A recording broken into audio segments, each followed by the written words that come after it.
네, 오늘은 기쁨과 위로, 자랑이 되는 존재라는 제목으로 하나의 말씀 증거하도록 하겠습니다.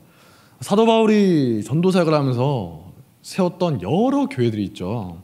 뭐 말씀에 철저한 에베소 교회 같은 곳도 있고 헌신하는 교회도 있고 많은 교회가 있었어요. 그런데 그 교회 중에서 아픈 손가락이라고 하죠. 부모님이 자녀 생각할 때 내 아픈 손가락입니다. 바울의 속을 그렇게 썩이던 교회가 있어요. 어디입니까? 고린도 교회예요. 고린도 전서부터 한번 차근차근 읽어보세요. 와, 진짜 지독하다.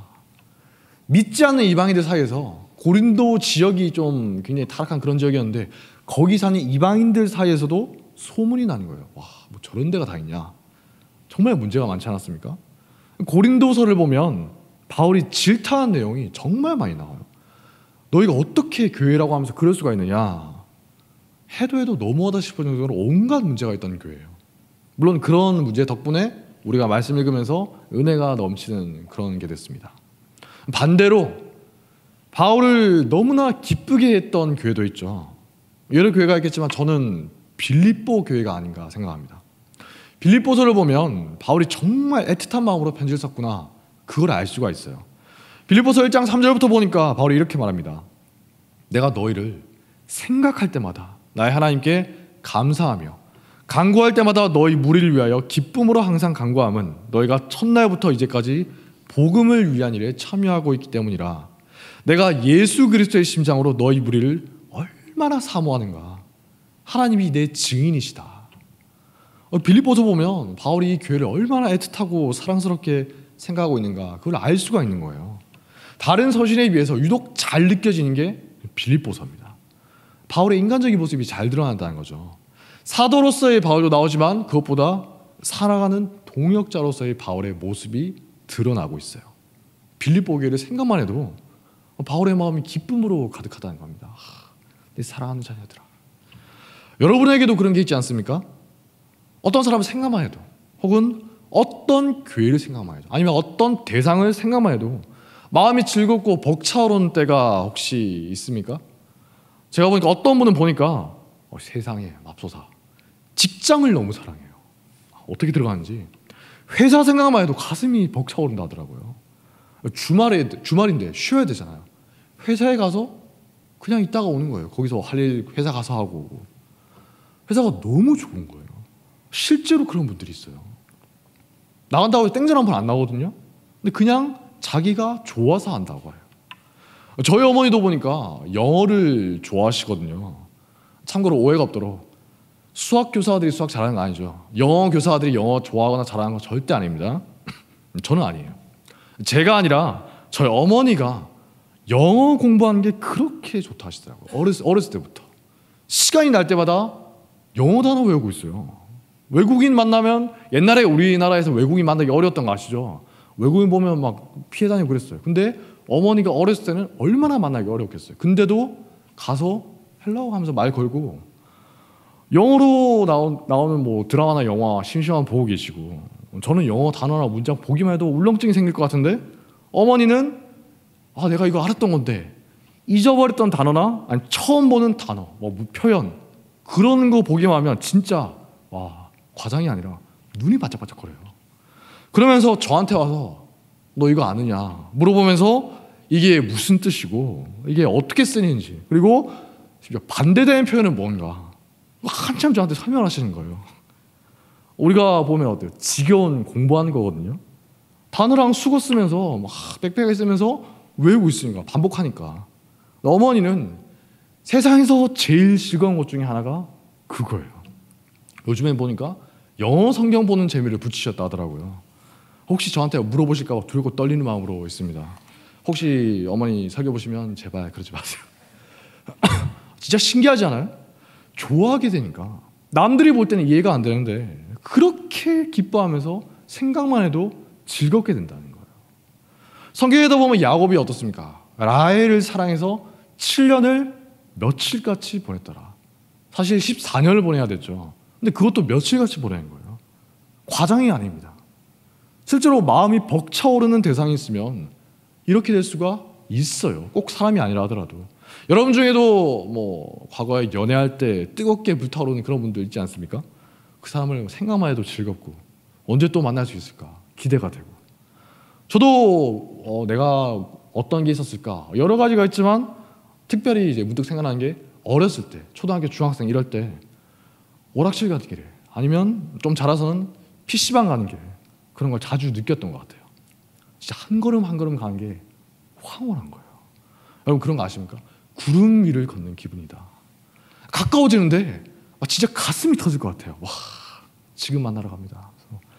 오늘은 또 얼마나 즐거운 일이 나를 기다리고 있을까. 그래서 학교 시험 치는 기간이 제일 좋았어요. 왜냐 아시죠?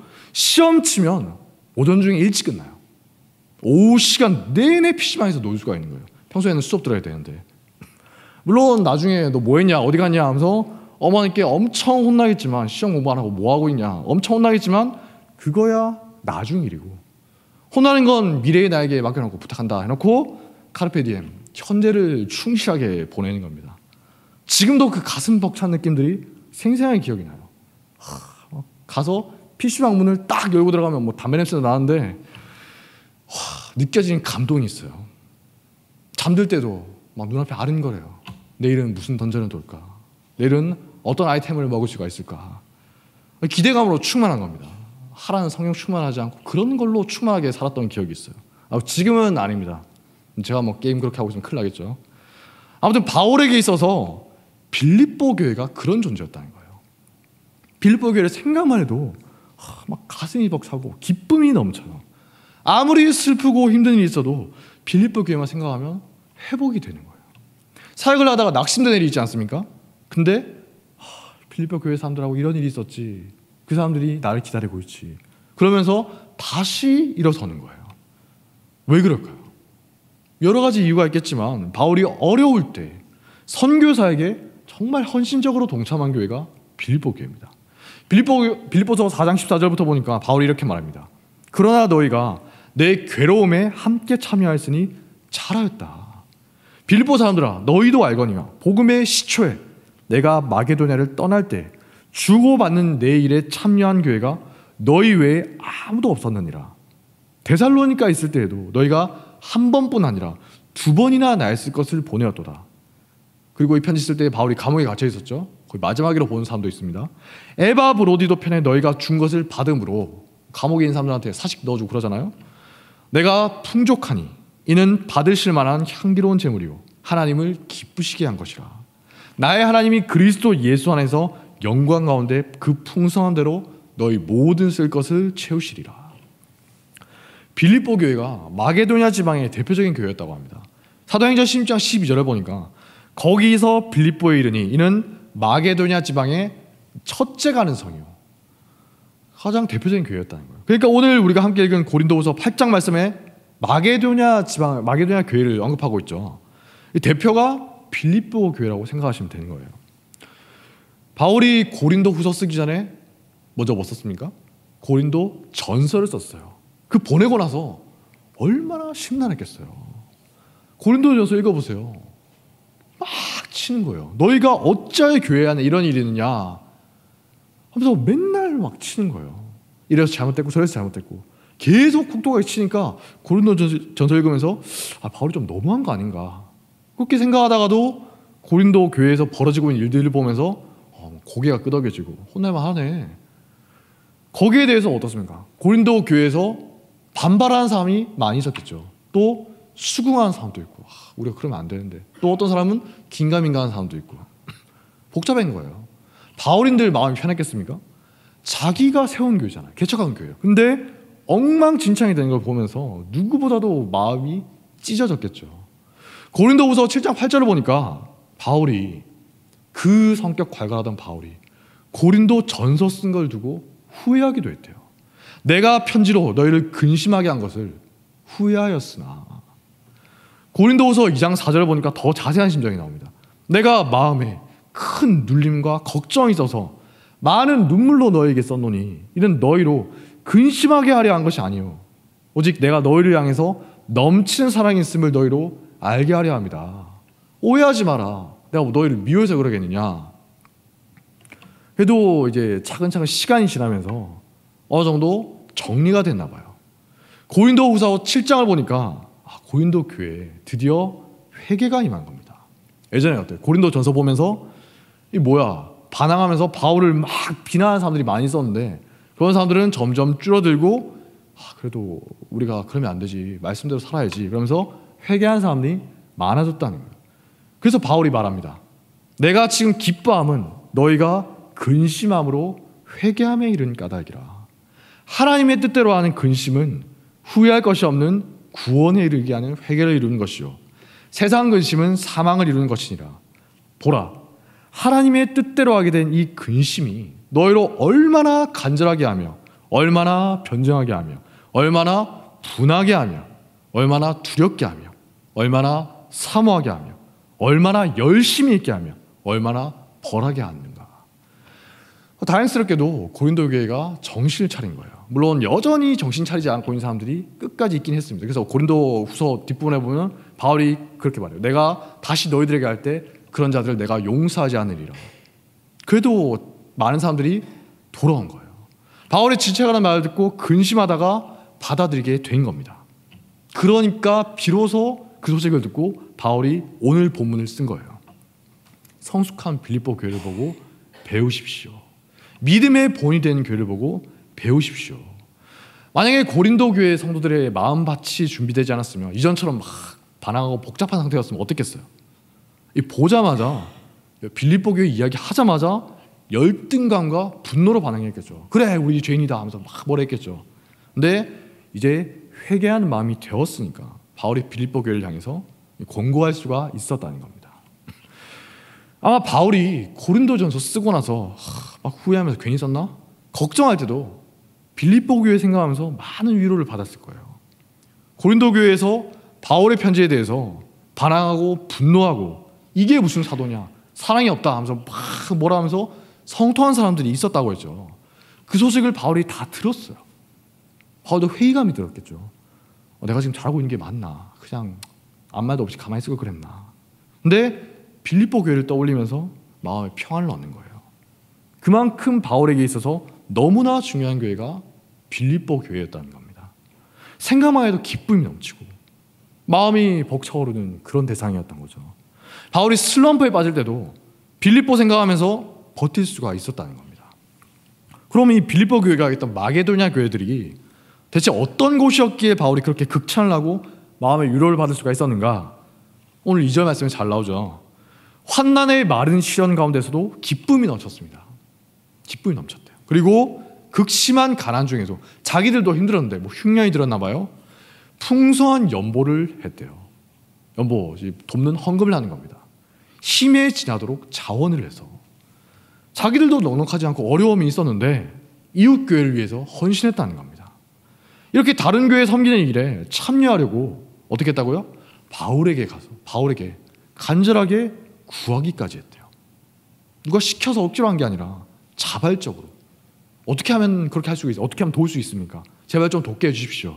바울이 좀 말렸겠죠. 여러분들 힘든데 너무 그렇게 무리하지 마세요. 근데 우리가 하고 싶어서 그래요. 좀 그렇게 하게 해주세요. 요청해서 했다는 거예요. 그래서 바울이 말합니다. 5절. 그들이 먼저 자신을 주께 드리고 또 하나님의 뜻을 따라 우리에게 주었도다. 자기 자신을 먼저 하나님께 거룩한 산제물로 예배 잘 드리고 그랬겠죠. 그런 후에 하나님의 뜻을 따라 이웃교회를 섬기는 행함으로 살아있는 믿음으로 드러났다는 거예요. 마게도냐에 있는 교회들이 자기들만 생각하면서 폐쇄적으로 지낸 게 아니라 먼 곳에 있는 이웃교회를 섬기려고 나선 게 뭘 따른 거라고요? 5절에 나오잖아요. 하나님의 뜻을 따라서 그렇게 한 것이다. 이 교회가 서로 돕는 것이야말로 하나님의 뜻이라는 겁니다. 어려운 중에도 어려움이 없는 교회가 어디 있겠어요. 어려운 중에도 자기 교회만 생각하지 말고 끊임없이 다른 교회를 돌아보고 기도하고 실제적으로 도와주는 것이 하나님의 기뻐하시는 뜻이라는 겁니다. 여러분들 지금까지 목사님들한테 많은 걸 보고 배웠죠. 교회가 뭐라고 배웠습니까? 교회가 뭡니까? 이 건물이에요? 로아스타워 M층? 건물이 아니라고 했죠. 오해하지 마십시오. 그냥 예배당이에요. 여기 만약에 불타서 없어지거나 건물이 무너져 버린다면 새교회가 사라집니까? 아니죠.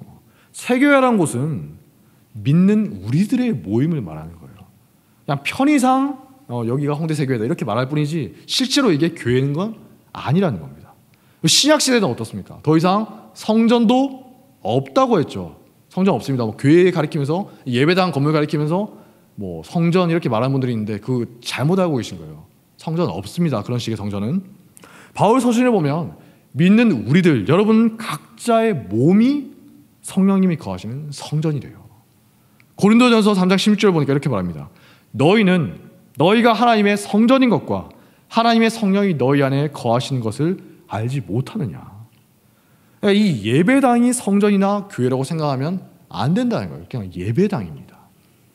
중요한 거는 믿는 사람들이에요. 여러분처럼 믿는 사람들입니다. 있다가도 없어지는 건물이 아니라 우리 각자가 하나님 앞에서 성전인 것이고 그런 우리가 이렇게 모여서 하나님의 교회를 이루고 있다는 거예요. 물리적으로 볼 때는 말이 안 되죠. 따로따로 떨어져 있잖아요. 한 몸 아니잖아요. 아니 이게 무슨 성전입니까? 그냥 제 몸이죠. 저 이거 아픈 곳들이 있고 장애가 있고 그런데 이게 무슨 하나님이 거하신 성전입니까? 이게 무슨 우리가 어떻게 한 몸입니까? 근데 하나님이 보실 때는 영적인 세계에서는 우리가 한 몸을 이루고 있다는 거예요. 예수님을 머리로 한 한 몸이라는 거죠. 그렇게 해서 세교회가 한 몸을 이루고 있으면 어때요? 세상에 있는 다른 교회도 이단 교회가 아닌 이상 한 몸을 이룬다는 겁니다. 에베소서 4장 15절부터 보니까 온 세상에 있는 교회가 어떤 구조를 이루고 있는가? 그는 머리니 곧 그리스도라. 그에게서 온 몸이 각 교회들이 각 마디를 통하여 도움을 받음으로 연결되고 결합되어서 각 지체의 분량대로 역사하여 그 몸을 자라게 하며 사랑 안에서 스스로 세우느니라. 전 세계에 있는 교회가 주님 오실 그날까지 하나의 교회됨을 추구하면서 살아가는 게 우리 교회를 향한 세계에 있는 교회를 향한 하나님의 뜻이라는 거예요. 그래서 우리가 오늘부터 제주도 가지 않습니까? 안 가시는 분도 계시지만 미리 가신 분도 계세요. 놀러 가는 거는 아니지만 그래도 기왕 간 김에 맛있는 것도 먹고 카페에서 쉬기도 하고 짬짬이 재충전하면서 즐기세요. 그래야 다음에 또 가고 싶어지죠. 힘들게 하면 어떻게 다음에 또 가겠어요. 다들 휴가 내서 힘들게 가시는 거잖아요. 즐기시기 바랍니다. 근데 어디까지나 본질은 뭐라고요? 선교하러 가는 거예요. 아예 놀러 가는 건 아니죠. 하나님이 기뻐하신 뜻대로 이웃교회를 돕고 섬기기 위해서 가는 거예요. 근데 그렇게 했더니 오늘 말씀 10절 이 일은 너희에게 유익함이라. 우리가 하나님의 교회를 위해서 헌신하는 게 우리에게도 유익하다는 거예요. 여러분에게 먼저 유익하다는 겁니다. 우리 자기 자신이 영적으로 더 성숙해지고 배웠던 것들을 선교지 가서 실천하는 좋은 기회죠. 이것만 해도 유익한데 하나님이 그분의 기뻐하신 뜻대로 순종한 자들을 모른 척 내버려 두시겠어요? 축복하고 축복하신다는 거죠. 여러분들이 제주도에 가서 빌립보 교회, 마게도냐 교회들처럼 거기 계신 분들의 위로가 됐고 기쁨이 됐으면 참 좋겠습니다. 그분들이 나중에 우리를 생각만 해도 기쁨이 넘치고 마음이 막 벅차오르고 힘들 때도 우리를 생각하면서 다시 일어설 수 있게 되면 얼마나 좋은 거예요. 성경 읽으면서 바울이 그랬군요. 빌립보 교회가 그랬군요. 아멘. 이러고 끝내는 게 아니라 이제는 여러분들이 우리가 말씀처럼 하나님의 교회를 향해서 빌립보 교회처럼 위로가 되고 기쁨이 되는 그런 존재가 되어야 된다는 겁니다. 우리가 그렇게 할 때 사람에게도 기쁨과 위로가 되죠. 근데 동시에 어떻다고요? 하나님께도 기쁨과 자랑이 된다는 거예요. 여러분, 부모님들이 여러 자녀들 놓고 볼 때 남들에게 자랑할 만한 자녀도 있지만 그냥 제가 사랑으로 품어야죠. 아픈 손가락 같은 그런 자녀도 있지 않습니까? 근데 하나님께 자랑할 만한 자녀는 어떤 자녀겠어요? 돈 많은 사람이나 뭐 높은 좋은 학교 들어간 사람이나 높은 지위에 올라간 그런 거는 절대 아니겠죠. 뭐 하나님이 돈이 없으시겠어요? 그런 걸로 하나님이 자랑스러워하는 거는 아니라는 겁니다. 하나님이 우리를 자랑스러워한다면, 여러분을 자랑스러워한다면 오늘 바울이 마게도냐 교회, 빌립보 교회를 자랑하고 있잖아요. 그것처럼 하나된 교회를 향해 헌신하는 모습이겠죠. 우리가 그렇게 살아갈 때 하나님이 우리를 기뻐하고 자랑스럽게 여기신다는 겁니다. 아마 아픈 자녀로 생각하면서 내가 품어야지 이런 게 아니라 정말 자랑스러운 내 자녀구나. 물론 우리 존재 자체만으로도 사랑하시죠. 근데 부모님이 어때요? 자녀가 정말 자랑스러울 때 부모님이 가슴이 벅차오르지 않습니까? 하나님이 우리에 대해서도 그러신다는 거예요. 제주도 가서 선교할 때 자부심을 가지세요. 하나님이 지금 우리를 엄청 자랑스러워하고 계시겠구나. 동네방네 자랑하고 싶어서 안달을 하셨다는 거예요. 사탄을 향해서 욥기에 나오죠. 하나님이 막 사탄을 향해서도 욥을 좀 봐라 하면서 자랑하시잖아요. 내가 저렇게 너에게 보일 만한 자랑스러운 사람이 있다. 대만이나 고성 가서도 마찬가지예요. 하나님이 우리를 보시면서 기뻐하시고 축복하신다는 겁니다. 하나님 우리를 생각만 해도 언제까지 그럴래? 한숨이 나오고 어디 보이기 부끄럽고 세상이 조롱하는 고린도 교회 같은 모습이 아니라 빌립보 교회 같은 모습으로 세상을 향해 나아가시길 바랍니다. 두 번째로, 그렇게 외부적인 헌신은 잘하는데 그런 교회들이 은근히 많이 있거든요. 근데 정작 내부적으로는 부실할 수가 있어요. 아까 말했잖아요. 우리 각자가 성전이고 모여서 교회를 이루고 그런 교회들이 또 모여서 한 몸된 우주적인 교회를 이룬다. 근데 1차적으로 어떻게 했어요? 우리 교회 내에서 하나됨이 이루어져야 한다는 거예요. 여러분 진이나 팀이나 집에서는 혹은 부서에서 하나됨이 이루어지고 있습니까? 가끔 사회적으로 존경받는 분들 보면 어때요? 집에서 자기 연구실에서 교수를 보면 막 존경받고 활동 많이 하는데 자기 연구실의 평가는 최악이에요. 그런 분들 있지 않습니까? 가장 가까이서 매주 마주치는 가족들은 평가가 달라요. 밖에서는 존경받는 어른인데 집에서는 전혀 아니에요. 왜죠? 수신제가 그게 제대로 안 된 거예요. 밖에서 아무리 유명하고 존경받고 심지어 많은 걸 했다 하더라도 업적이 있어도 뭐예요? 정작 집에서 엉망으로 살고 주변 사람들의 인정을 받지 못하면 껍데기뿐인 명예인 거죠. 마찬가지로 외부적으로는 선교 열심히 하고 막 구제사역 열심히 하고 교회들을 많이 돕고 사회적으로 헌신도 많이 하고 정말 유명한 교회인데 정작 그 교회 내적으로는 하나됨이 없고 갈등이 넘쳐나면 심각한 거죠. 바울이 고린도전서에서 계속 강조하고 있는 게 이겁니다. 믿는 자들아, 너희는 그리스도 안에서 한 몸이다. 제발 좀 정신 차려라. 바울이 들여다보니까 심지어 바다 건너 바울에게까지 막 소문이 들어오는 거예요.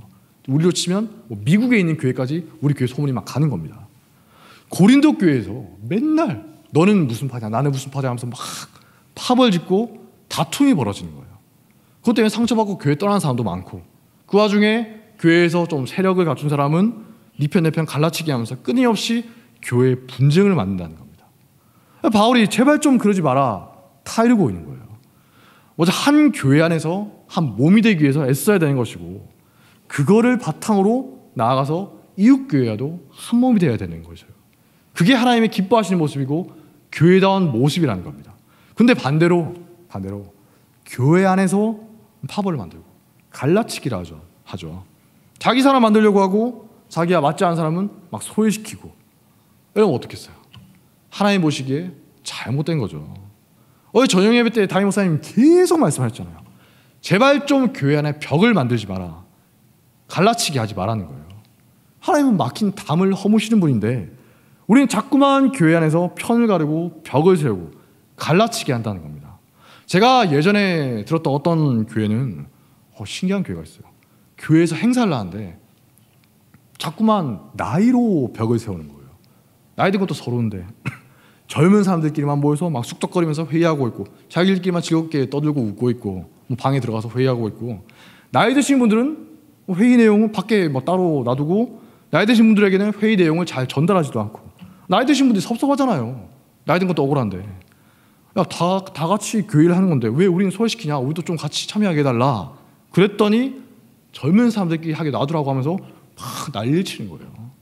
늙은 것들은 빠져 뭐 이런 식이에요. 정말 무례하고 하나됨을 깨는 태도지 않습니까? 무엇보다 이 젊은 사람들은 어때요? 정말 불쌍한 거예요. 어릴 때부터 교회가 어떤 곳인가 완전히 잘못 배우고 있죠.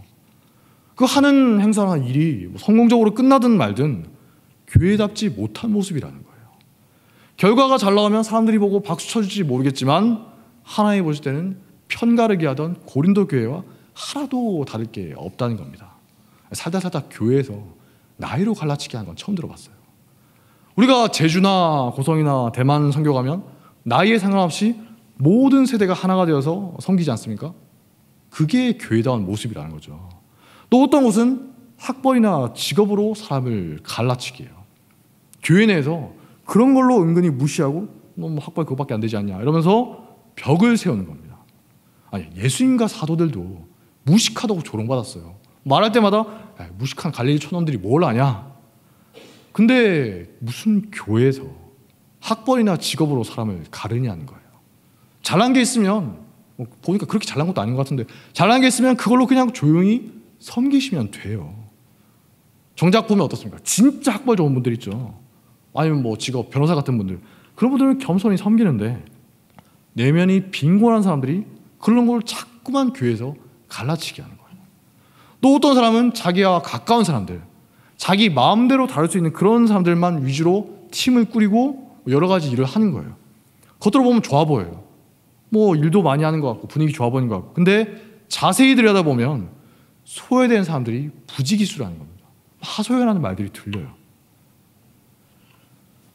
무슨 조직을 만들고 행사를 하고 열심히 하는 것 같은데 본질은 어떻다고요? 편가르기고 자기 마음에 드는 사람 밀어주는 고린도 교회라는 겁니다. 벽을 세워놓고 벽 밖에 있는 사람들은 소외시키는 거예요. 여러분, 교회가 뭡니까?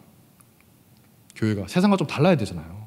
좀 불편한 사람이 있고 몸이 불편하게 내 마음을 불편하게 하는 사람이 있고 부족한 사람이 있어도 가능한 한, 제가 가능한 한이라고 했습니다.